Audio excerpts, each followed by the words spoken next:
Okay, everyone, I wanted to thank y'all for coming out and listening to me give this speech about Rastafarianism for my public speaking class that I'm taking through Southeast Community College in Lincoln, Nebraska.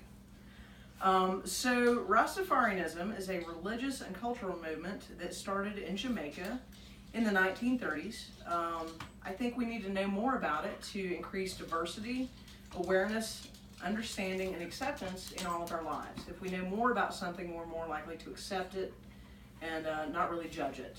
So religion has been vital throughout history for creating cultures and holiday celebrations like Passover, Easter, specific prayer times for Muslims, things of that nature. There are over 20 plus major religions in the world, and Rastafarianism is one of the smaller ones, which has less than 1 million followers. I found all the material for this speech in the library portal at Southeastern Community College through the IBESCO database. Rasta is a religion based on the teachings of the Bible, believe it or not. I did not have any clue to that until I started studying this. The beliefs tie closely into the Old Testament, Psalms, and Revelations. And we're all familiar with reggae music, I think. We've all heard some reggae music in our life, and that is how they have been able to get their religion out into the world. So it started in the 1930s in Jamaica. A gentleman named Leonard Howe was one of the founding members of Rastafarianism. He proclaimed Haile Selassie, who was the emperor of Ethiopia at that time, the Messiah. So he faced a lot of persecution, was locked up in the insane asylums and stuff like that for, declaring this guy to be the Messiah. So Haile Selassie was also called Rastafari Makonnen, which is where the name for the religion, Rastafari, comes from. Ras also means head. That had to do with his title for Ethiopia. Rastas believe that Westerners, or white people, adulterated the Bible. That we have turned it into what we want it to be. Imagine that. And they seek political and economic unification of Africa. So they also call Western civilization Babylon. Their civilization they call Zion. So Babylon is responsible for all the evil in the world, and Zion is responsible for all of the good. So they believe their people are the holy people that were exiled to Jamaica because of their sins. They self-identify as Black Israelites. They follow a lot of the Old Testament as far as dietary restrictions go. We've all heard of a paleo diet or of a kosher diet. They follow a lot of that. They don't believe in eating any processed foods, any hard drugs, no alcohol, no cigarettes, and no caffeine. The reason I did hard drugs in quotations is they do believe in smoking marijuana for religious purposes. They believe it creates a broader understanding of everything and opens channels for them. We all know about reggae music. There's two different types of reggae music. Some is church. So when they go to church, they listen to reggae. I guess it's like our Christian rock.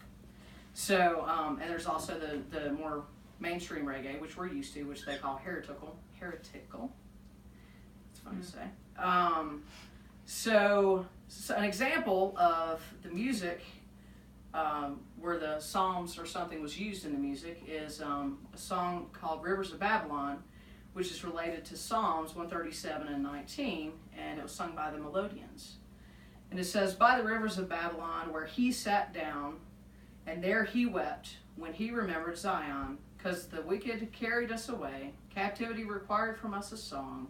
How can we sing King Alpha's song in a strange land? And the refrain of that song is, sing a song of freedom, brother. The theory is that it says he so much because they believe that to be Haile Selassie. Hi there. So, It's me again. It's me again. Bob.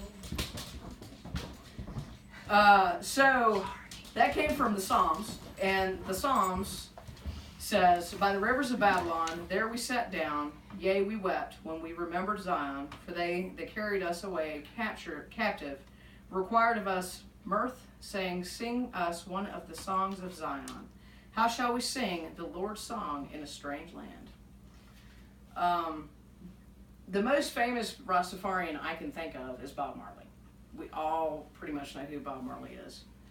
And Bob Marley said that he wouldn't talk of white, he wouldn't talk of black, he would just talk about the Creator and the Creator within, and the vibration within all of us. The way he said it is, me no talk, fee no white, me no talk, fee no black. That's an example of Iaric or dread talk. It's which is kind of what makes it more of a culture. They talk a little bit differently than we do. For example, to them, God is Jah, which to me sounds a lot like Jehovah from this area. They also say I, and I is me and you, or me and the Creator within me. So I thought that was kind of neat to hear I and I. So Marley sang of freedom for all, social change. He embodied Rasta belief of being honest and dealings with all of mankind. So they truly believe in being honest with every person they come in contact with. They believe that Africa is the Holy Land and that they need to get everything together culturally and politically and unify Africa. So in this speech, I have described the religious and cultural movement based in the Bible, how it ties into the Psalms in the Old Testament, Revelations. It's a younger religion, but it celebrates the heritage and music and African culture and is founded in the Bible. Thank y'all very much. Thank you. How long was that?